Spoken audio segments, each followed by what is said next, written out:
What are we talking about? Right and wrong. Come on, man. What are we talking about?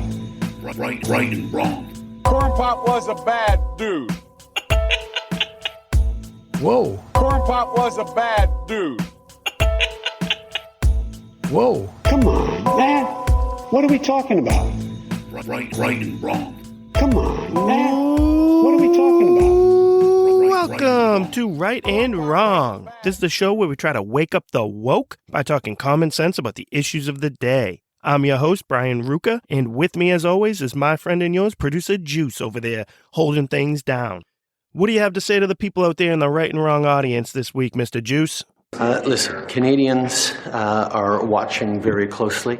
Obviously, everyone in China should be allowed to express themselves, should be allowed to share their perspectives, and indeed protest. We're going to continue to ensure that China knows we'll stand up for human rights, we'll stand with people who are expressing themselves. We also need to make sure that China and places around the world are respecting journalists and their ability to do their job. We'll continue to make that very clear.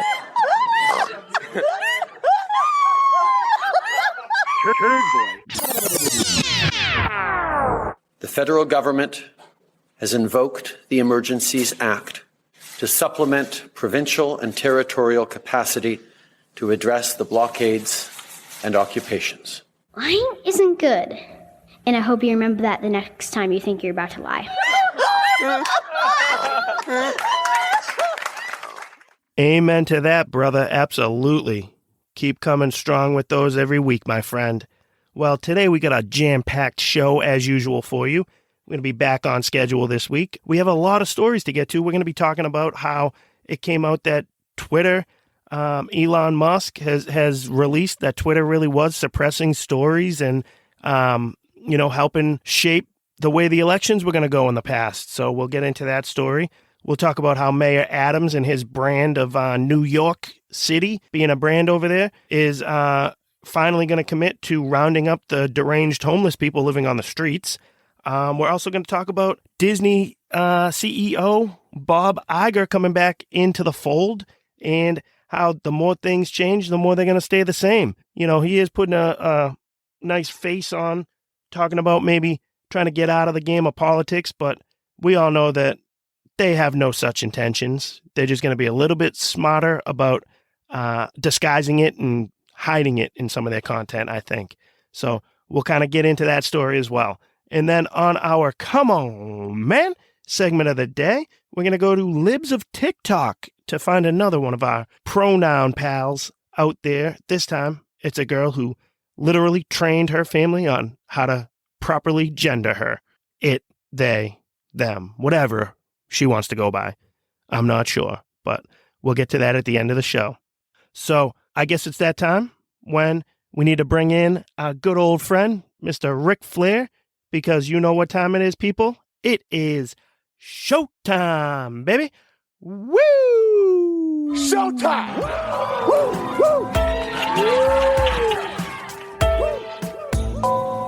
It seems like every piece of entertainment these days is retro and nostalgic. We get the mega hit Stranger Things that's owed, 80% of its success to the 80s era small town setting that made its target audience feel all warm and fuzzy inside. When Disney's not making new woke movies, they're busy making live action remakes of all the movies that people my age grew up watching. Ghostbusters got a remake/rebranding with an all-female cast. There's another new Indiana Jones in the works where they plan to use de-aging technology to make the 80-year-old Harrison Ford look like he's 40. Well, this brings me to the latest piece of nostalgic entertainment, the new movie out on HBO Max called A Christmas Story Christmas.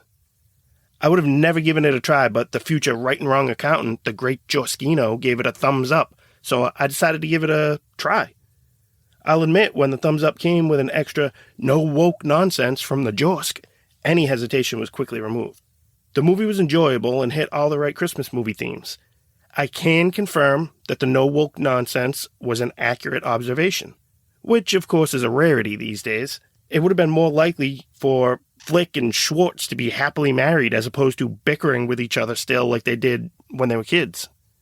The reason I bring this up, and the reason I think it's important, is because I think we've become a society that refuses to grow up and accept the responsibility that comes with being adults. We would rather live in a continuous loop of the entertainment that we enjoyed as children. Do you remember that scene in Titanic when the men go off to drink brandy, smoke cigars, and discuss politics, while Jack and Rose sneak off to get wasted and dance? Well, it feels like my entire generation wants to continue to go through life in a perpetual state of adolescence rather than grow up and take control of the world that we live in. We'd rather be Jack and Rose on a bender instead of being at the adult table with Billy Zane. Generations before us used to discuss political issues of their day. We've been taught to avoid discussing politics at all costs. Listen, I'm all for hanging out, throwing back a large amount of Miller Lights and reliving the glory days, but I've been there and I've done that a million times already. It's much more enjoyable for me to discuss the political issues of our time while enjoying a couple of cold Stellas. At least it's a discussion that we actually have some control over. We have a say in these issues. How else are we going to form opinions about the issues if we just continue going on avoiding talking about them? I can talk sports and movies with you all day long, but what is that going to do for us at the end of the day? Nothing. Nada. Zilch. Who cares if I think Matt Patricia is an ass clown who should be removed from the New England Patriots coaching staff? I don't have the opportunity to vote on my favorite football team's coaching staff hires.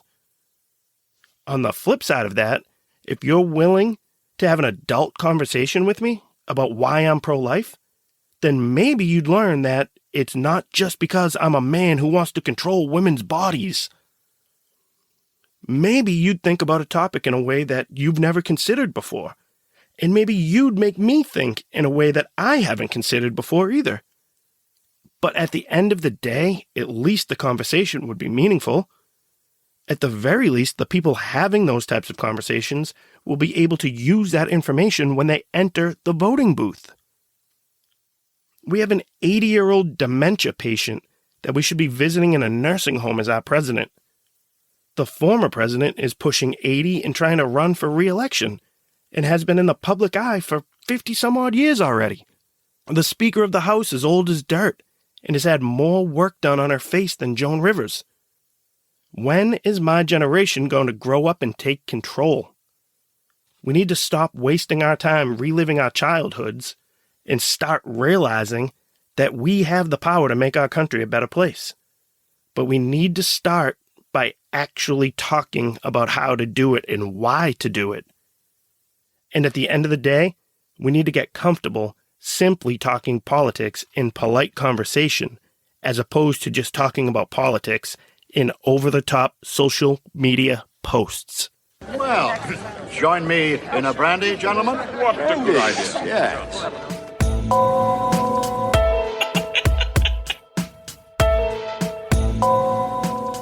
All right, ladies and gentlemen, it is that time in the show where we're going to get to our rights and wrongs of the week. And I got to be honest with you, we're going to be changing things up a little bit on this week's episode, and we're going to see how it flies. See if this is something that, you know, we enjoy doing and the listeners enjoy listening to. So instead of our traditional rights and then wrongs later on in the show, we're just going to kind of go through all the stories that we want to get to today. And, we'll kind of comment and let you decide a little bit too, whether they should be considered right or wrong. I think I probably am going to tend towards reading you more stories that are going to fall in that wrong category because I'm just that kind of a guy, I guess. So let's start things off here with this story that's been going around for the last couple of weeks about Balenciaga. I'm sure everybody has heard about it. They are a world-famous fashion business industry, I guess. I never really heard of them before because I just don't pay attention to that kind of stuff. But I guess that Jenner girl, whatever one of them there is, Kylie, Kaylee, I don't know. They all blend together for me. So the one who, Kardashian. That's what they are, right? They're not Jenners, they're Kardashians. Silly me. Oh, we're off to a great start with this new format, huh? But anyways, this story here, they're a fashion company that's come under fire because they've set out and released a couple of ads recently that had children being sexualized and satanized, kind of. It's a really bizarre story. The interesting thing, I find with it is that this company actually came out and stripped everything off their Instagram account, apologized about it, and, are trying to do everything they can to turn the narrative around. But, of course, according to the Washington Post, conservatives are pouncing to try and tie this company to child pornography, which is absolutely absurd. I guess I'll try and break it down a little bit more plain for you. There was this one photo that was up of a child, blank-faced, standing on a bed, holding a teddy bear that was dressed in BDSM. Yeah, I guess. That kind of gear, leather, assless chaps, a whip in its hand, that kind of stuff.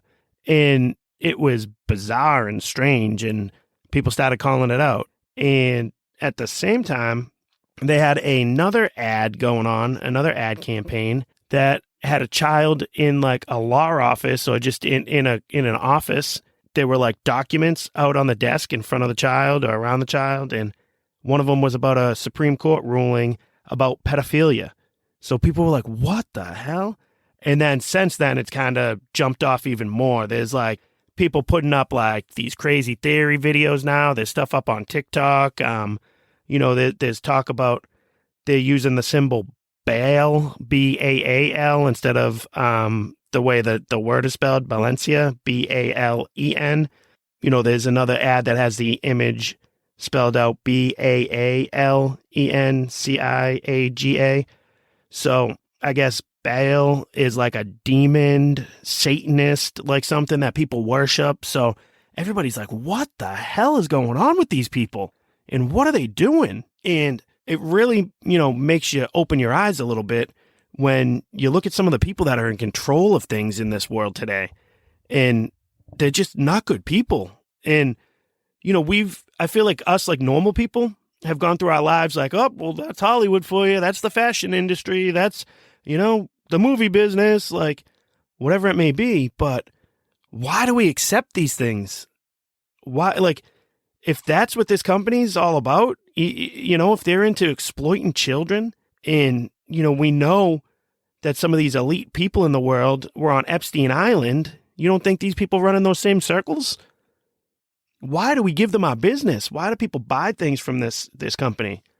Why do we let them be famous?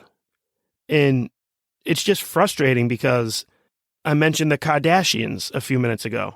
People like that would not be famous if we stopped paying attention to them. And I guess I'm the pot calling the kettle black because I'm sitting here talking about them. It's more about this stupid company. Like, you can't find a fashion company from somewhere else. You can't find a normal, group that's just going to make some clothes for you, make some perfume or whatever. You have to do this high-end, creepy, satanic, weirdo fashion designer company to get your stuff from. I don't get it. And I'm glad it's at least coming into the light and people are calling them out for it. The way that it's really bad and it's really like true is their reaction, the company's reaction of scrubbing their Instagram account, putting up like this long apology about how they didn't realize, they didn't pay enough attention to the ad campaign and that they will fix it in the future. And they are, looking to sue the company that organized the shoot with them over it. So they're reacting to it because they realize just how bad it is. And they realize they got their asses caught with their hand in the cookie jar. I hope you guys are aware of that. And I'm sure we'll find out more and more as the days and weeks pass. Next. Dragging our kids down into the pit of hell. So while we're on the topic of children and being exploited and everything, let's shift our gears to what's going on in the House of the Mouse down there in, Florida after they had their public battle with the governor and next president of the United States, Ron from Florida.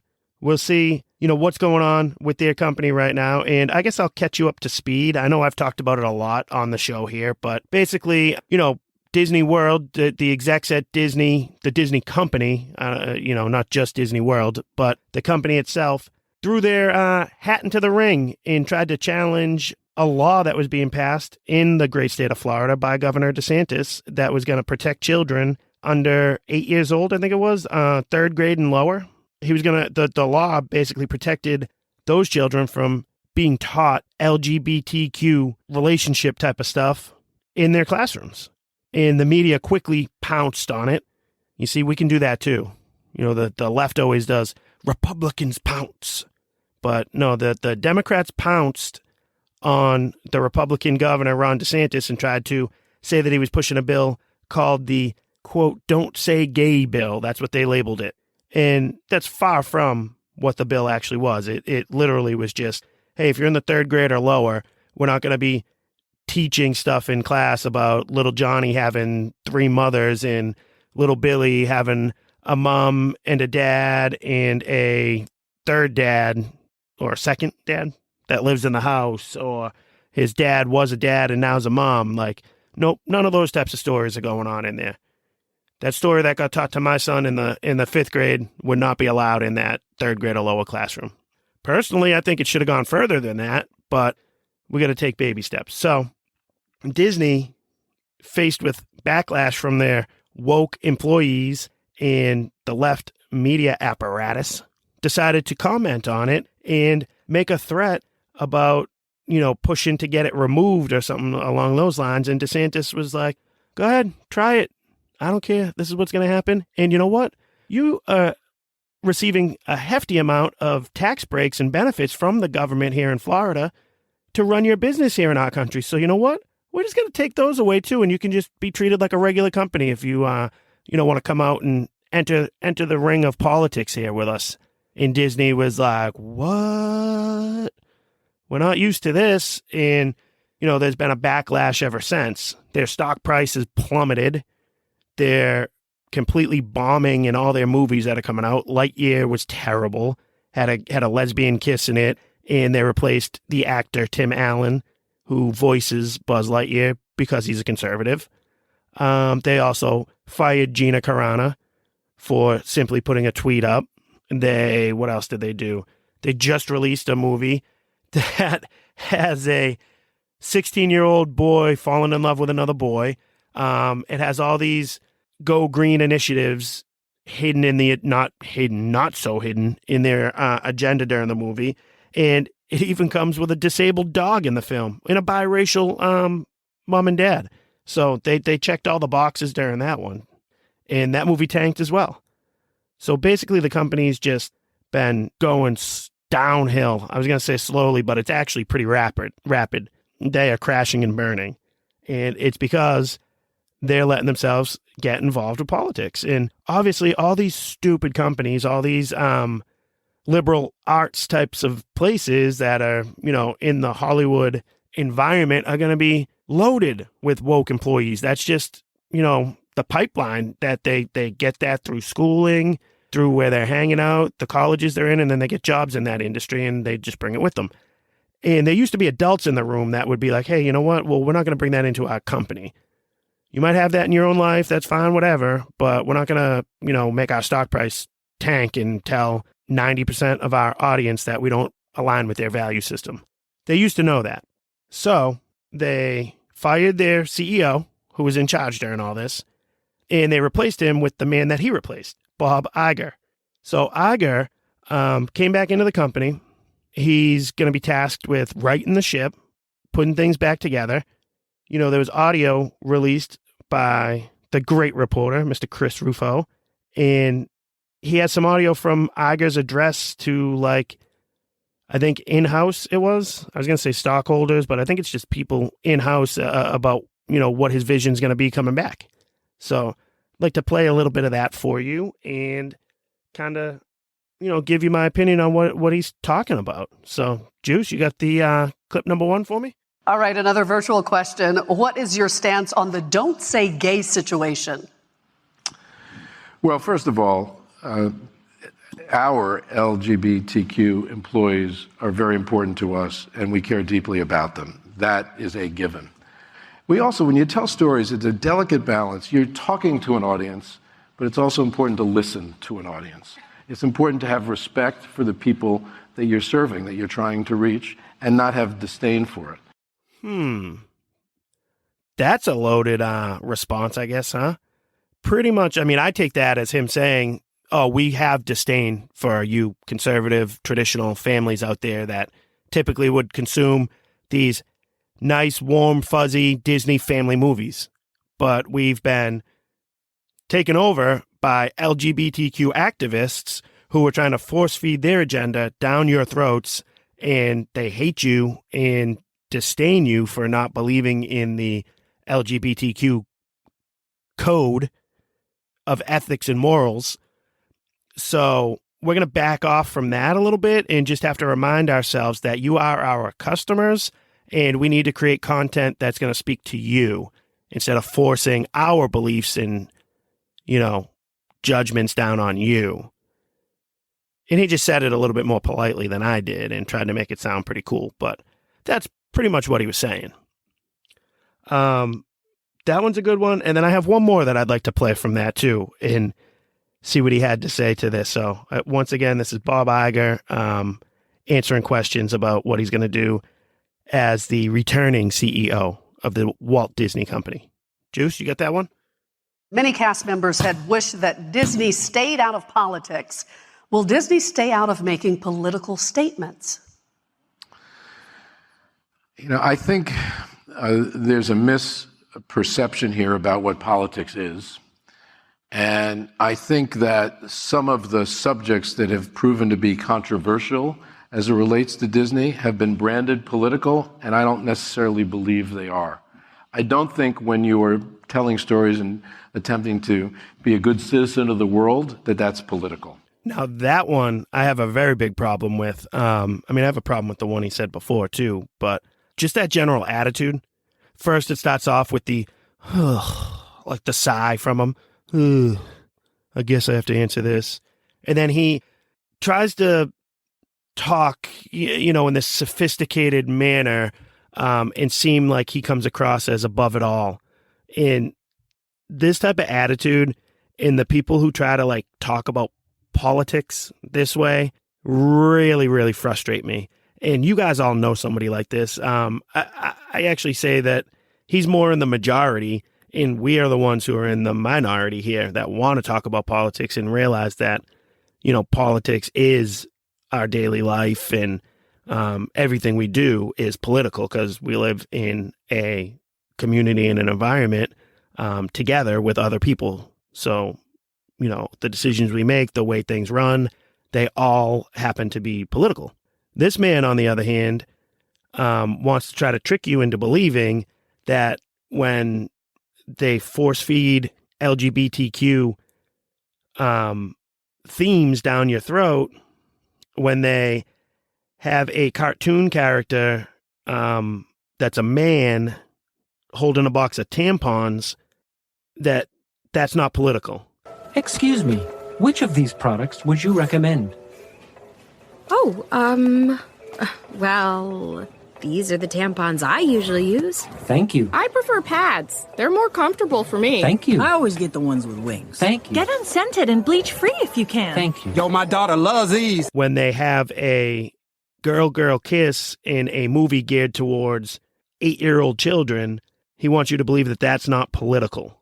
When he has staffers on, that work on these projects, caught on camera openly admitting, I've been trying to hide my not-so-secret agenda, my not-so-secret gay agenda, into these films and movies and shows for years now, that's not political. I mean, of course it is.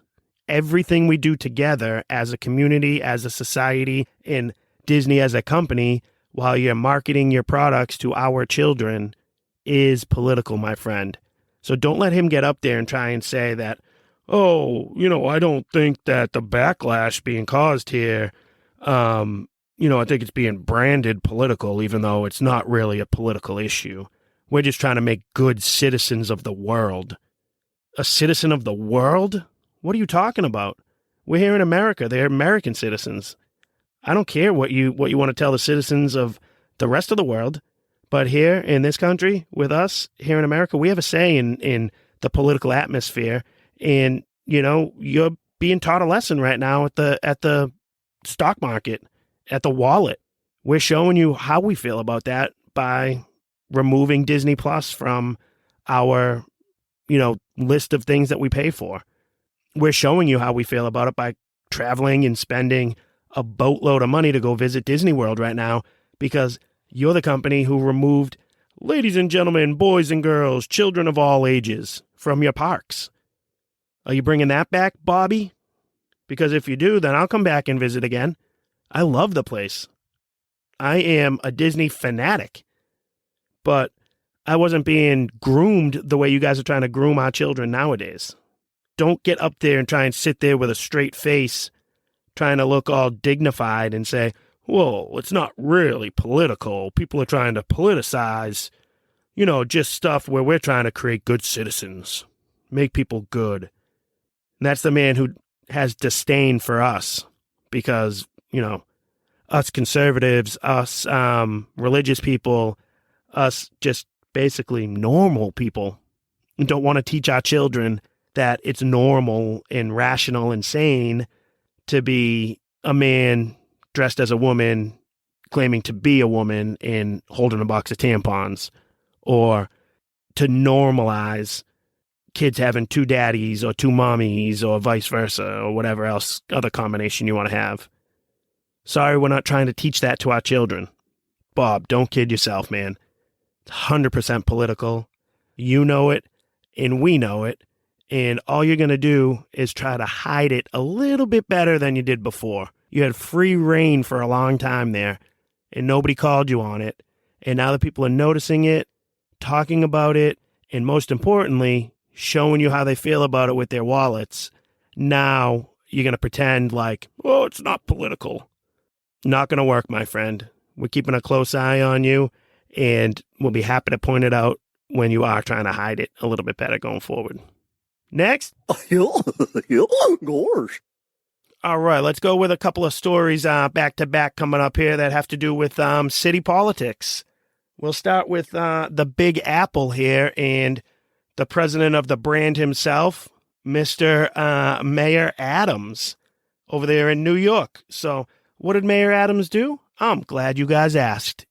He actually did something pretty good. He decided that he was going to, issue an order for police and emergency services to be able to more aggressively hospitalize those with mental illness who are on the streets and even hospitalize them involuntarily, which is a great, great thing. And I'm reading that from The Guardian. It's an article in The Guardian that I grabbed.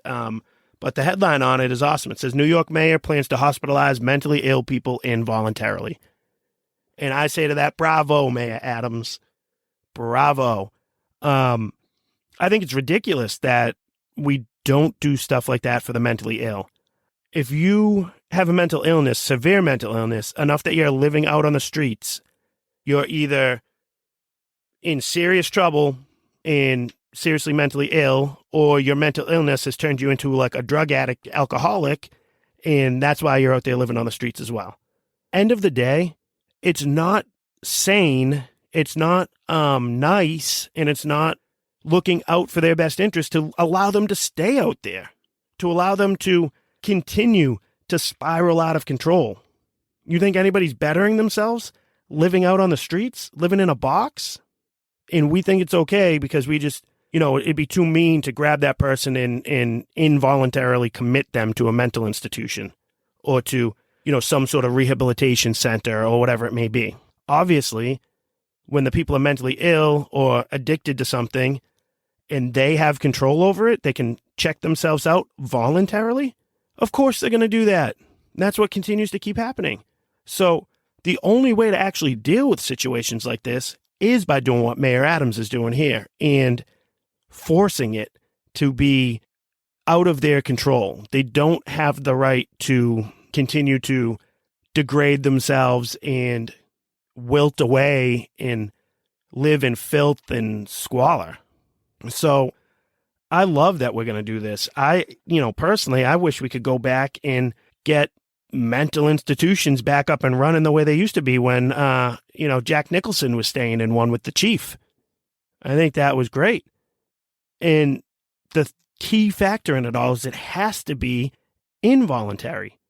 You cannot allow people the choice to just walk out whenever they want if things are difficult, if, they're not getting access to whatever they might want, because it's not nice to continue doing what we're doing with them. We think that it's mean to force someone against their will to stay in an institution and get clean.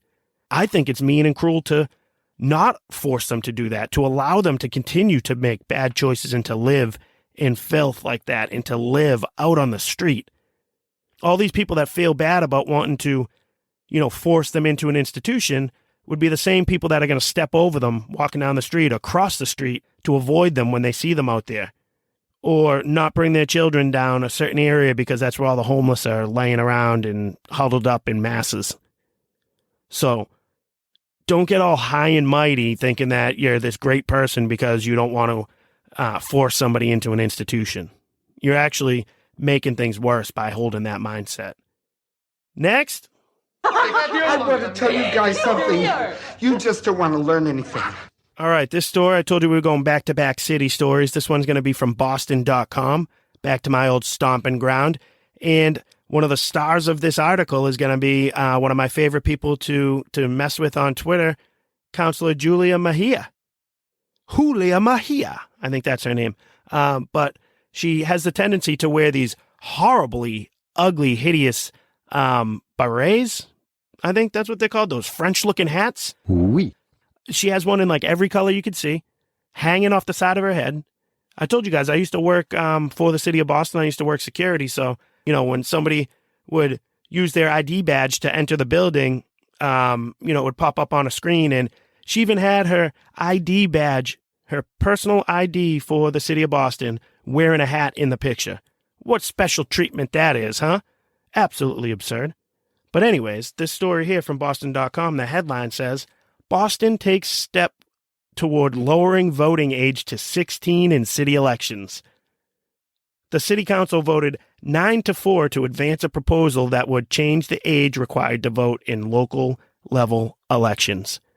What are we doing here, people? If I can channel my inner Sebastian Maniscalco, what are we doing here, people? Just do what everybody else is doing. Are we serious here? What are we doing? Can you just do what everyone else is doing? Unbelievable. Just vote at 18 like the rest of us here. What are you doing? Just do what we are doing. Don't do some weird workout that you saw. That was probably horrible. But anyways, yeah, this story's ridiculous. Here, I wanted to find something specifically in here because it made me laugh when I was reading it. It says in the story, proponents argue the petition will help encourage young people to participate and engage in their local government. In fact, many already do, according to Counselor Julia Mejia, a lead sponsor of this bill. Many of the city's teens pay income tax and have tried to make their voices heard, including through protests and other demonstrations, she said. Quote, Mejia, the notion that young people may not be mature enough to make decisions like this, I just want to quickly acknowledge oftentimes it's young people who are educating their parents and their uncles and aunts and older folks about who's running for office and why they should vote. Woof. I added the woof. She didn't say that in the quote. What is she talking about? I don't know any young people that are doing that. Any young people that are engaged in voting are ones that are being manipulated by people like her. The young people that are being taught to organize and demonstrate and protest.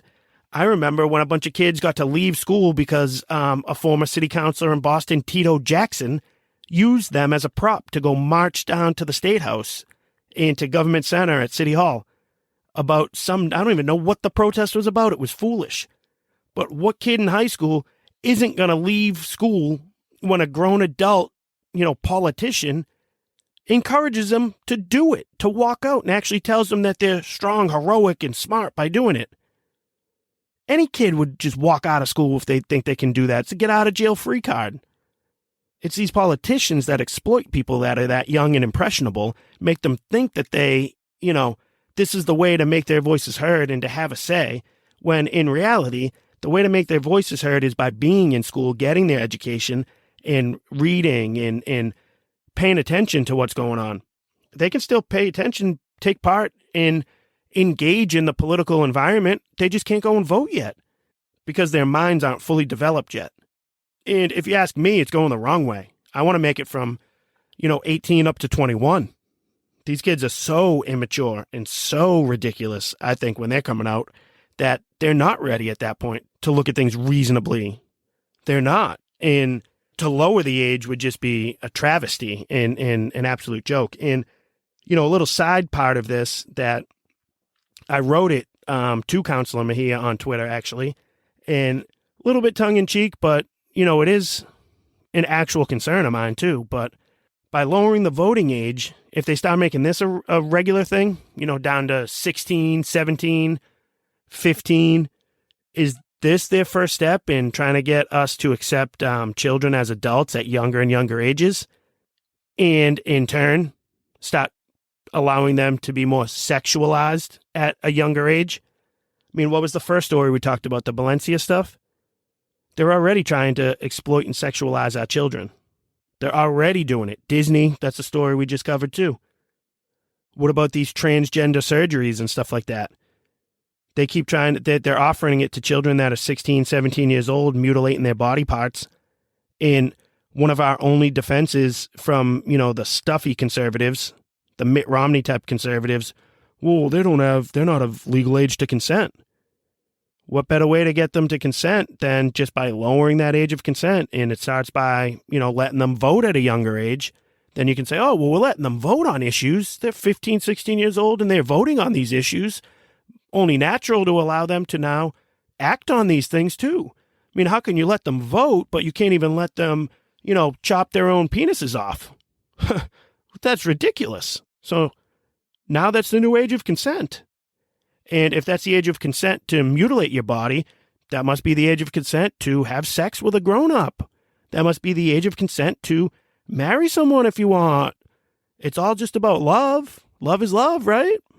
So this is a dangerous, slippery slope, and I, for one, am not going to stand for it. I'm glad it's not happening here in South Carolina, but my people back up there in Boston, you better get vocal about this and don't allow this stuff to get passed, please.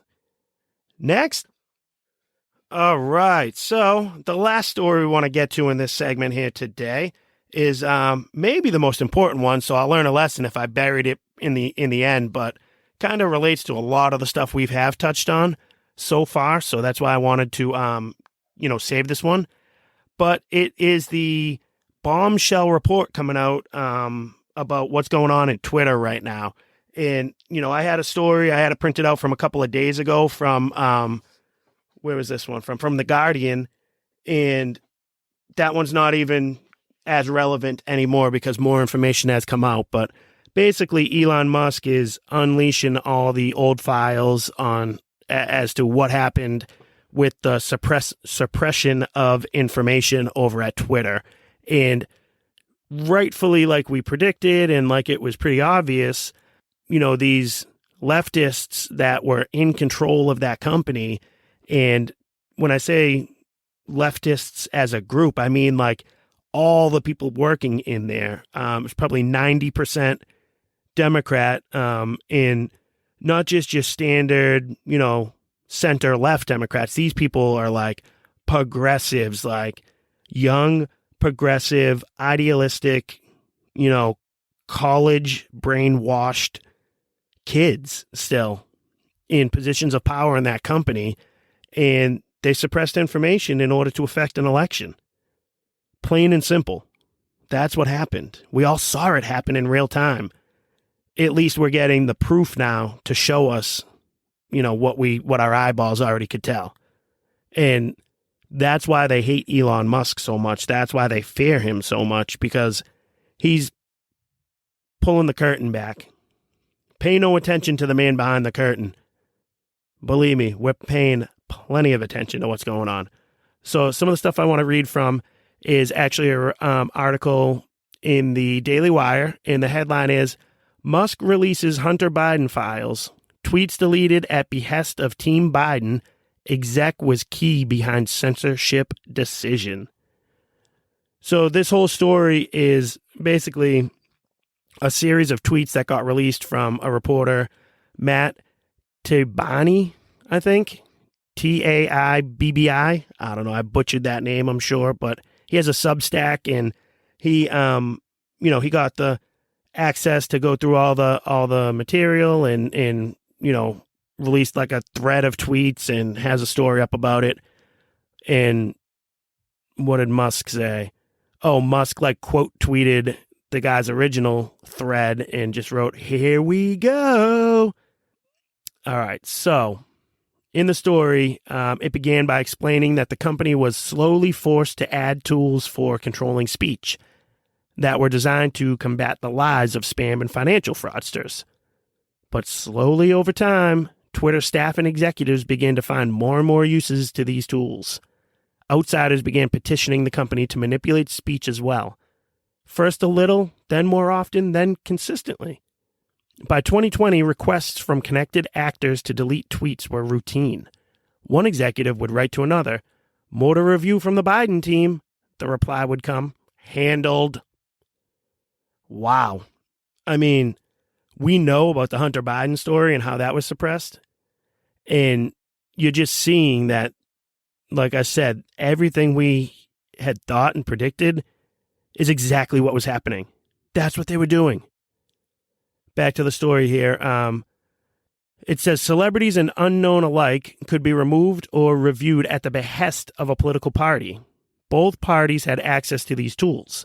For instance, in 2020, requests from both the Trump White House and the Biden campaign were received and honored. However, this system wasn't balanced. It was based on contacts. Because Twitter was and is overwhelmingly staffed by people of one political orientation, there were more channels, more ways to complain, open to the left than the right. The New York Post published Biden secret emails on October 14th, 2020, a report about a laptop belonging to Biden's son. Twitter took extraordinary steps to suppress the story, removing links and postings and posting warnings that it may be unsafe. They even blocked the ability to direct message that. And the story says, before that, that's an extreme thing to block a direct message share of something. And the only cases they would do that before would be extreme cases of child pornography.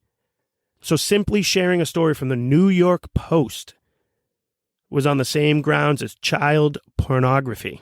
And all this stuff goes back to something that we mentioned on this show before, and I'm sure you've heard other places, but that poll that came out after the information about this story, started trickling out months after the 2020 election, and people were polled in swing states, and I think it was about 17% said that they would have voted the other way had they known this story before they went to vote.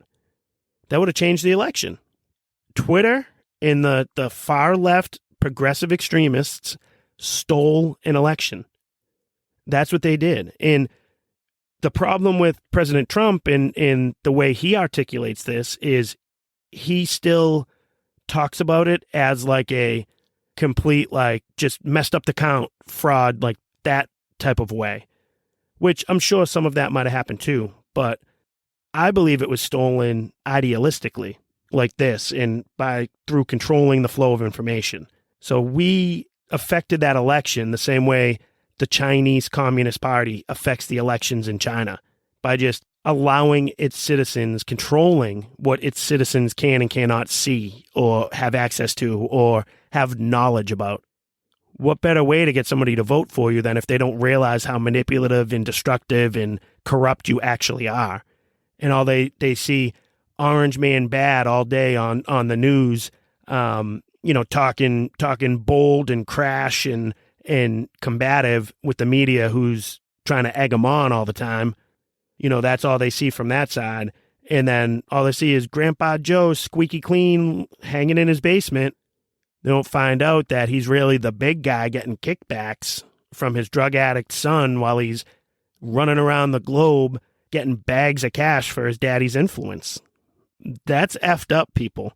Again, I feel like my audience here that you we skew on the a little bit older front not super tech savvy, I guess. So I like to talk about Twitter a lot because it is super important.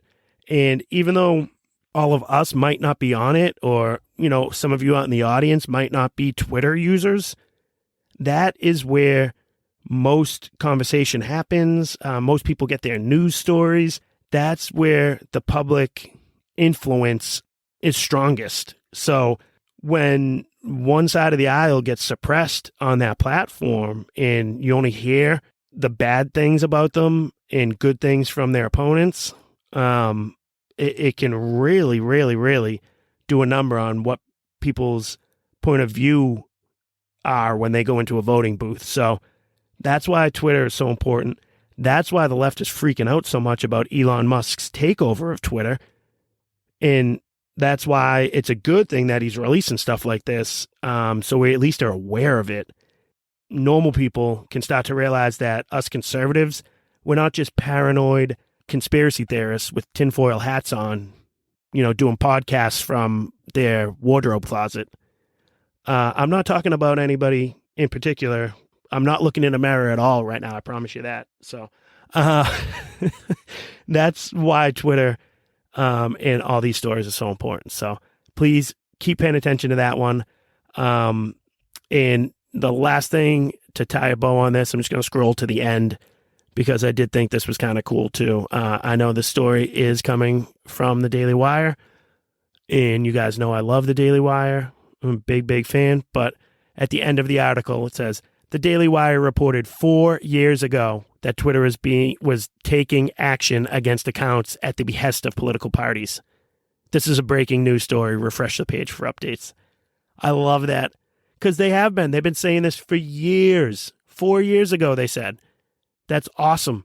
So they've been calling this for a long time now, and they've been laughed at and mocked by that political power structure, I guess, and that public-private partnership going on there between the government and a company like big tech, like these big tech companies like Twitter. Now that the owner of the company isn't going to play that game, it's phenomenal to see. Keep paying attention to that one. And that'll do it for the rights and wrongs of the week. I hope you guys enjoyed that format. And, I guess, Juice, this is about that time when we're going to go shift over to our Come On, Man segment of the day.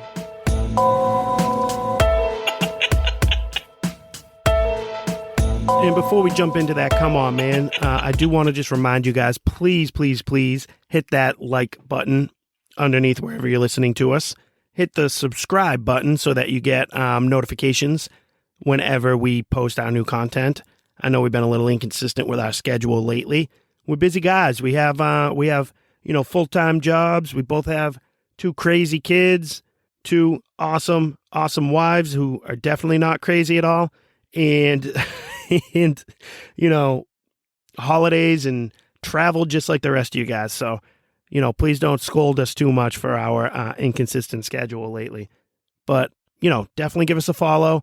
Give us that 5-star review. That stuff really, really helps. And, what better thing to talk about when you gather in with your family and friends during the holidays than the conservative podcast that you're listening to by none other than Brian Ruka and the Truth Box called The Right and Wrong Show. So please share that around. Talk about us. Let people know that we're out there because that's going to help us out a lot to be able to continue to create this content to share with you guys.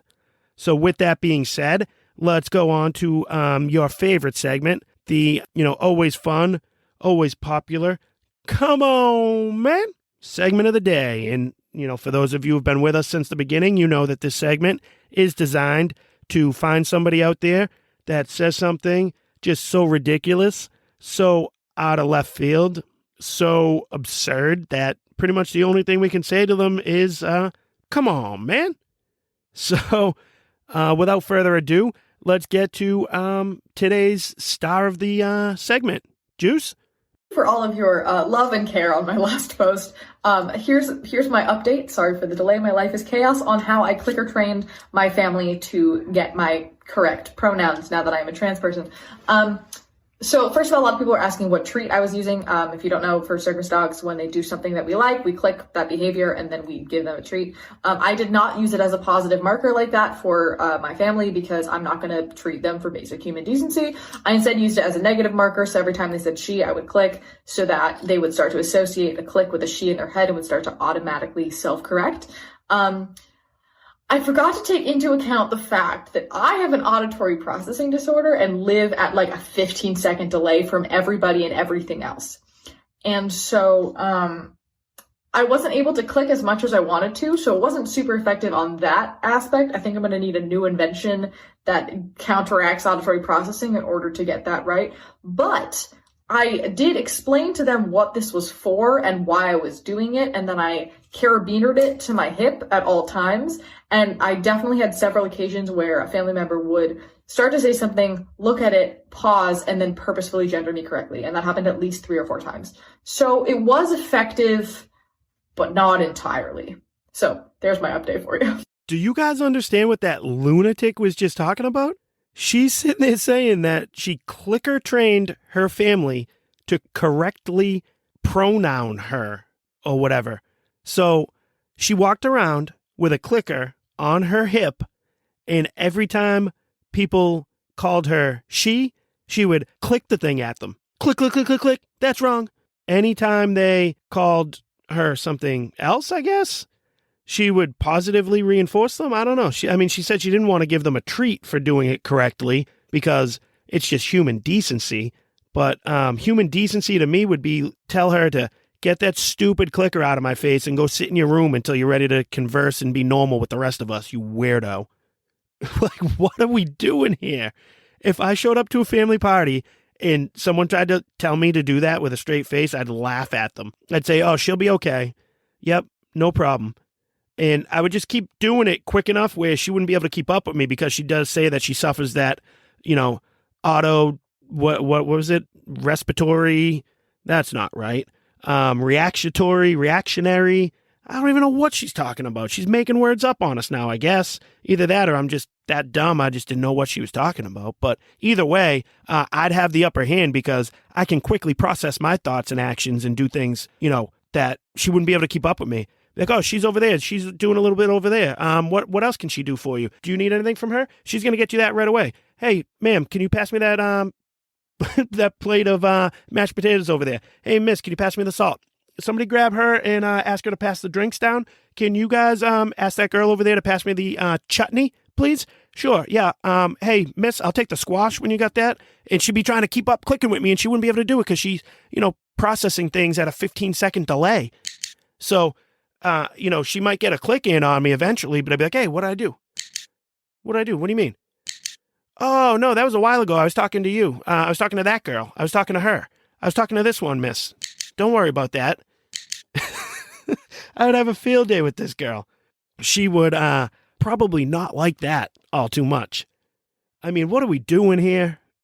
This thing right there, like that could be a phenomenal SNL skit. And I'm telling you, like, if I ever can get, an elevator pitch with those guys from the Daily Wire, if I ever find myself shoulder to shoulder to Mr. Shapiro or the guy from Jeremy's Razors, I would pitch them the idea to do a conservative style format of SNL and play that on the Daily Wire live on Saturday nights because the real SNL is garbage and conservatives are much funnier than liberals nowadays. And how great would that be as a spoof skit?